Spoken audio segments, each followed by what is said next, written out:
Na tarde desta quarta-feira, o Supremo Tribunal Federal retomou o julgamento do marco temporal que trata sobre demarcação de terras indígenas, mas logo foi interrompido após pedido de vista do ministro André Mendonça. O ministro André Mendonça justificou o pedido de mais tempo para análise com relação ao voto do ministro Alexandre de Moraes. Agora, Mendonça tem 90 dias para analisar o tema e retomar o julgamento. Eu quero confessar a Vossa Excelência que o ministro Alexandre de Moraes trouxe um voto e reconhecer bastante robusto, em alguma medida, se não em toda, me trazem uma paz maior para trabalhar à luz desse texto. Então, a questão da indenização, a questão de um equilíbrio de justiça, e ele bem colocou que a temática é complexa, relevante, não só pela questão fática, pela questão histórica, pela questão jurídica, mas a necessidade de maior reflexão sobre a matéria, razão pela qual eu peço vista. Com o pedido de vistas, o andamento do processo fica novamente indefinido, até que o ministro André Mendonça devolva o requerimento para o STF, para que os trabalhos possam ser continuados. O ministro Alexandre de Moraes votou contra a demarcação de terras indígenas. Segundo Moraes, o marco temporal deve ser usado apenas para definir a indenização e que a demarcação pode continuar sendo feita, independentemente do prazo de posse dos indígenas. Nós não podemos fechar os olhos, com todo o respeito às posições em contrário, às outras situações que eu trouxe aqui da comunidade dos índios Xoclengue de Santa Catarina. Da mesma forma que não podemos fechar os olhos para os agricultores, para os colonos, que há 100, 120, 130 anos têm as suas terras, trabalham nas suas terras. Com isso, o placar ficou com 2 votos contra o marco temporal, dos ministros Edson Fachin e Alexandre de Moraes, e 1 voto a favor, de Nunes Marques. No Legislativo, tramita o projeto de lei 490 de 2007, que fixa um marco temporal para demarcação de terras indígenas. A proposta foi aprovada pela Câmara na semana passada e aguarda análise no Senado. É importante colocarmos que essa é uma das questões mais difíceis, das questões fáticas, históricas, mais difíceis, não só no Brasil, como no resto do mundo. É uma questão que juridicamente é extremamente complexa, mas mais do que isso, é uma questão que vem gerando insegurança jurídica e vem afetando a paz social, não só no Brasil, como em inúmeros países do mundo. Eu diria, vem afetando a paz social por séculos, sem que houvesse, sem que haja até hoje um modelo, um bom modelo, efetivo modelo a ser seguido. Nenhum país do mundo efetivamente conseguiu resolver de forma plena e satisfatória essa questão. Indígenas de todo o país protestam contra a demarcação. Em Brasília, grupos de povos originários foram à frente do STF se manifestar contra o PL. Referente ao PL 490, que aguarda a votação no Senado, um requerimento de urgência para acelerar a tramitação na Casa foi protocolado na manhã de hoje e já possui 27 assinaturas, segundo a FPA. Mas a aprovação do regime de urgência depende da aprovação do presidente do Senado, o Rodrigo Pacheco, que já disse publicamente que não vai acelerar a tramitação e que o texto vai passar por comissões. E estamos em um dos momentos importantes da história do nosso país em relação à votação do marco temporal, que foi adiada mais uma vez, né? O julgamento na Corte começou em setembro de 2021 e a discussão sobre o que diz a Constituição segue acirrada. E para repercutir o assunto, eu converso agora com o advogado André Bachur. Boa noite, muito obrigada aqui pela sua participação, viu, André? Boa noite, eu que agradeço o convite. Bachur, me fala uma coisa, adiar essa votação só aumenta o problema, né? Qual que é a sua opinião a respeito desse assunto? Sim, o tema é muito controverso, né? Nós vimos há pouco o relato, quando o ministro Alexandre de Moraes estava votando, que o mundo inteiro sofre com o tema, né? O mundo inteiro tem povos indígenas que estavam habitando as terras antes da civilização chegar. Então, é um tema controverso e aí temos alguns pontos a serem sanados. Com certeza, o adiamento só aumenta o problema, né? Se fizéssemos a decisão, tomássemos uma decisão o quanto antes, seria melhor. Por exemplo, com esse novo pedido de vista, temos ainda mais 90 dias para que o processo retorne para a votação.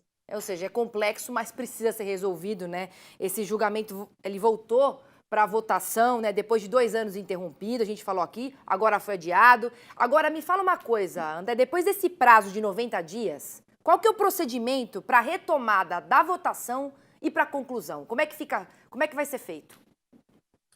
Procedimento. Após 90 dias corridos, o ministro André Mendonça, ele tem, pelo regimento interno, a obrigatoriedade de devolver o processo e o STF incluirá novamente em pauta de julgamento. Após isso, em determinado julgamento, fará análise novamente desta ação. A Rosa Weber, ela, a presidente do STF, ela destacou no julgamento hoje de que gostaria de votar a tempo, né, esse processo. Por quê? Porque ela já anunciou a sua aposentadoria, que ocorrerá em meados de outubro. Ou seja, há uma expectativa de que esse julgamento ocorra antes da aposentadoria da ministra atual presidente Rosa Weber. Tá certo. E caso o marco temporal não seja aprovado, né, quais as implicações para o agronegócio que você enxerga? Olha, como vimos na reportagem, há 2 correntes seguindo em paralelo. Tanto o PL, que está na Câmara, foi aprovado pela Câmara e agora foi para o Senado para votação, e a ação que está correndo, está em julgamento no STF. Caso não seja aprovado o marco temporal, a bancada ruralista e agricultores, produtores, veem isso como um ponto negativo, pois pode gerar insegurança jurídica aos detentores de terra, aos proprietários de terra hoje no Brasil, e a ocasionar até elevação, afastamento de investidor e elevação de custos. Brasil, vamos entender isso como ausência de financiamento em razão da insegurança jurídica. Agora me fala uma coisa, André, você acha que estabelecer uma data de ocupação resolve todos os problemas dos povos indígenas? Infelizmente, não. Estabelecer uma data, ele auxilia e bastante na resolução de diversas questões. A exemplo, a questão primordial, que é a definição de terras indígenas. Porém, ainda gerará muito questionamento e ainda há outros questionamentos a serem sanados em relação a povos indígenas. Então, nesse caso, extinguir qualquer questionamento é muito difícil, mas sim trará maior segurança jurídica ao campo, tanto para os indígenas quanto para os proprietários de imóveis rurais. Agora eu trago uma parte dessa complexidade, né, que a gente vê nesse assunto, num exemplo, né, André? Porque muitas pessoas não têm nem como comprovar que votaram na última eleição. Tem gente que perde, né, o comprovante que votou, por exemplo. Como é que a gente faz para comprovar, né, que estabeleceram ali uma moradia até 1988? Se tem tanta dificuldade na comprovação de coisas até mais simples e mais próximas aqui do nosso presente, como fazer, né? É por isso que reside toda essa complexidade para tomar uma decisão, não é isso?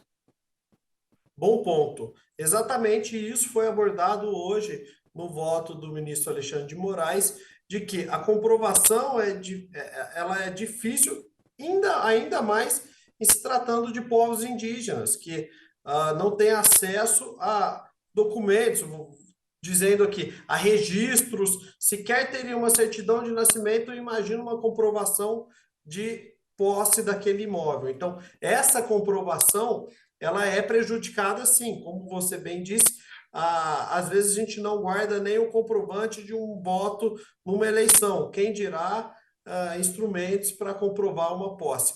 que seria antes da Constituição Federal, que é a data do marco temporal. Então, isso sim é um problema a ser sanado, porém, o marco temporal seria para justamente aniquilar esse prejuízo aos proprietários de terra que têm questionamentos sobre a sua propriedade. Então você acha, André, que a gente precisava conciliar, né, a proteção das terras indígenas e também a proteção das terras de proprietários que compraram propriedades rurais de boa-fé para não desinstituir essas pessoas do que lhes pertence.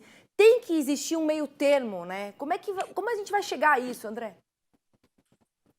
Não há dúvidas. Essa é a grande questão, inclusive levantada hoje no julgamento.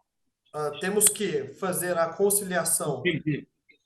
Temos que fazer a conciliação entre produtores rurais, os proprietários das terras e os povos indígenas, de modo que o marco temporal prevaleça e dê segurança jurídica às duas partes, pois os interessados são os dois e não apenas um lado somente sair vitorioso dessa questão. Os dois lados têm que sair. Uma alternativa foi a indenização que o ministro Alexandre de Moraes trouxe à mesa hoje e justamente por isso o ministro André Mendonça pediu vista do processo. Então, talvez estamos chegando perto de uma resolução que seria uma possível resolução que seria indenização pelas terras indígenas, demarcação de terras indígenas. E só para a gente concluir, né? Enquanto a gente não consegue chegar nessa resolução, qual que é a sua posição para a gente conseguir evitar disputas no campo, conseguir aí apaziguar um pouco o que está acontecendo agora?